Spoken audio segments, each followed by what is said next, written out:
Hello बच्चों, let's read the questions. The persistence of corpus luteum during pregnancy due to a hormone is known as option A LH, option B estrogen and option C progesterone and option D chorionic gonadotrophin. Question ये कह रहा है कि जो corpus luteum का persistence होता है pregnancy के दौरान कौन सा हार्मोन की वजह से होता है।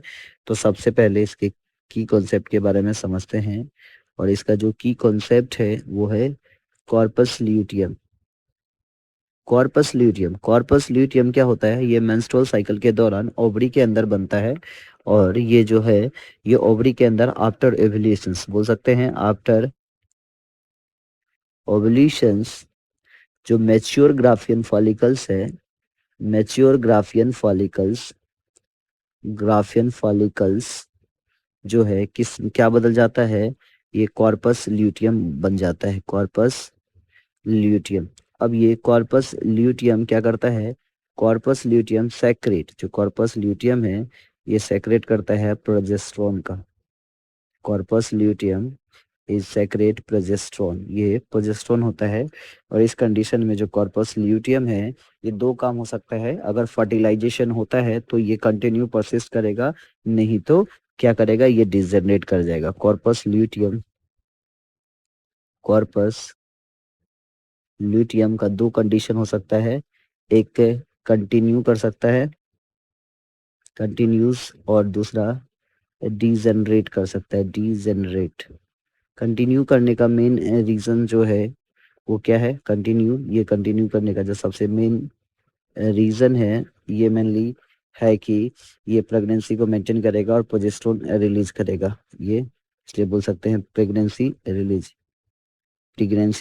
या क्या बोल सकते हैं, ये इसके अंदर ये तब तक चलेगा जब तक कि क्या हो जाए, ये जब तक कि प्लेसेंटा ना बन जाए, तो बोल सकते हैं pregnancy occurs.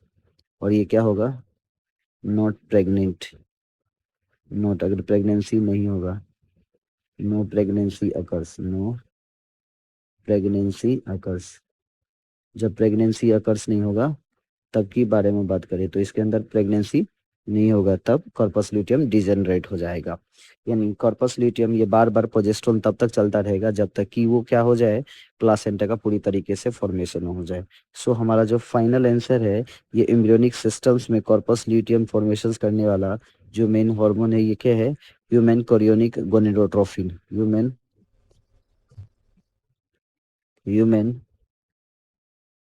Chorionic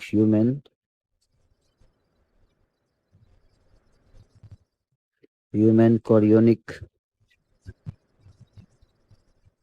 gonadotropin human chorionic gonadotropin is the embryonic hormone.